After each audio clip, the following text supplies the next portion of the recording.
Welcome back, everyone. In today's tutorial, we're going to learn how to create an animated slider ball using HTML and CSS. It's a simple yet eye-catching effect that can enhance the interactivity of your web design. To begin, let's set up the HTML structure.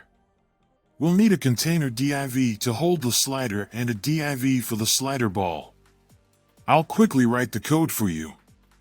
As you can see, we have a container div with a range input element and a slider ball div nested inside it. Now, let's add some CSS to style our elements.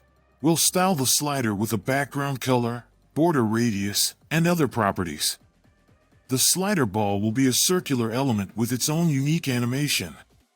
We'll be using CSS keyframes to create the bouncing animation for the slider ball.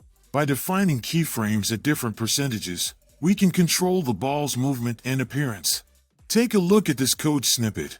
It defines keyframes for the ball animation, specifying its position, size, and background color at different intervals. Now, we'll apply the animation to our slider ball element using the animation property in CSS. This will make the ball bounce up and down in a smooth and continuous loop. Let's test our creation. It's a simple yet visually appealing effect that can add interactivity to your projects. And there you have it. We've successfully created an animated slider ball using HTML and CSS. Thanks for watching, and I'll see you in the next tutorial.